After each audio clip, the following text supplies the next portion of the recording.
Baik, salam sejahtera buat kita semua.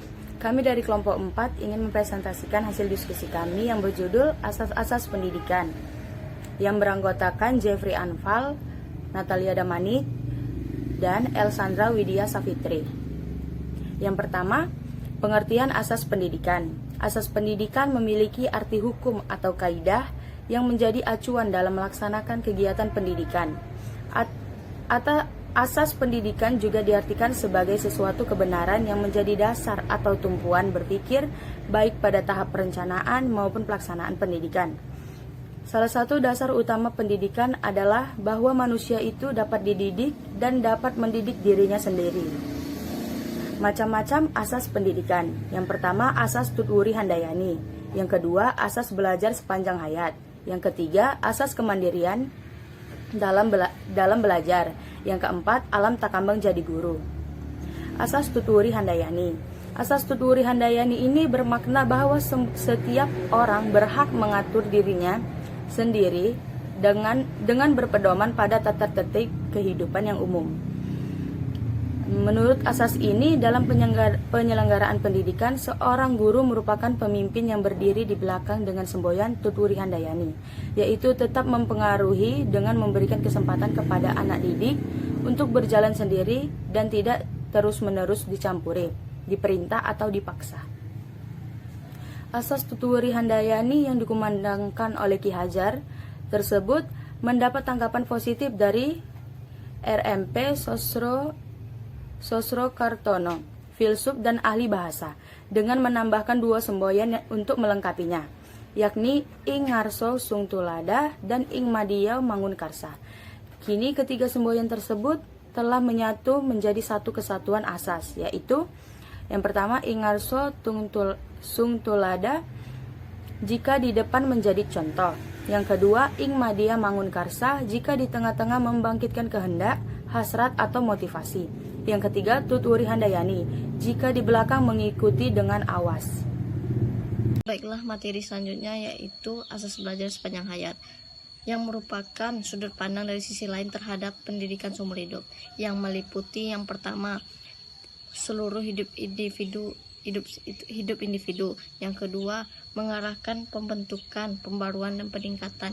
Yang ketiga, tujuan akhirnya itu adalah mengembangkan penyadaran setiap individu. Yang keempat, mengaku kontribusi semua pengaruh pendidikan dan meningkatkan dan motivasi belajar mandiri. Terus, kemandirian dalam belajar ini adalah perwujudan asas kemandirian dalam belajar yang menempatkan guru dalam peran utama sebagai fasilitator, informator, dan motivator dengan cara belajar siswa aktif, belajar dari modul, paket belajar, dan yang terakhir belajar yang didukung oleh suatu pusat pembelajaran. Yang ketiga adalah alam terkembang jadi guru, di mana alam terkembang jadi guru ini pepatah dari Minangkabau yang diartikan sebagai alam terbentang luas dijadikan sebagai guru. Maknanya di sini adalah pertama, mungkin sikap seseorang mempunyai tanggung jawab yang seharusnya dilaksanakan dalam rangka pengembangan diri. Selanjutnya itu implementasi masing-masing asas-asas dalam pendidikan. Yang pertama, implementasi asas Tutwuri Handayani. Implikasi dari penerapan asas ini dalam pendidikan adalah sebagai berikut. Yang pertama, seorang pendidik diharapkan memberikan kesempatan kepada siswa untuk mengemukakan ide-ide dan prakarsa yang berkaitan dengan mata pelajaran yang diajarkan. Yang kedua, seorang pendidik berusaha melibatkan mental siswa yang maksimal di dalam mengaktualisasikan pengalaman belajar. Itu berupaya melibatkan siswa seperti yang sering dikenal dengan cara belajar siswa aktif. Yang ketiga, peranan pendidik hanyalah bertugas untuk mengarahkan siswa sebagai fasilitator dan motivator. Implementasi asas belajar sepanjang hayat. Asas belajar sepanjang hayat sebenarnya sudah tertanam dalam kehidupan bermasyarakat lewat pendidikan keagamaan dan budaya. Implikasinya dari kemajuan ilmu dan teknologi yang amat pesat tersebut ialah menuntut seseorang untuk mau dan mampu belajar sepanjang hayat.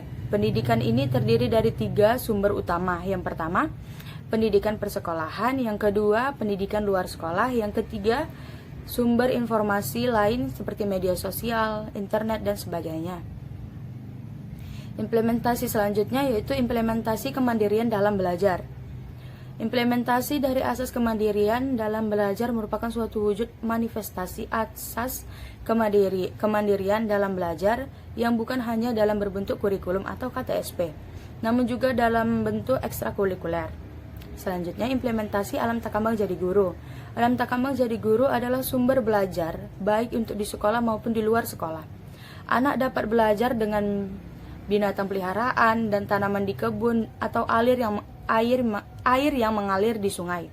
Orang dewasa juga demikian, belajar kapan dan di mana saja, sumber belajarnya tetap saja apa yang ada di lingkungannya. Sekian dari presentasi kami. Terima kasih dan selamat pagi.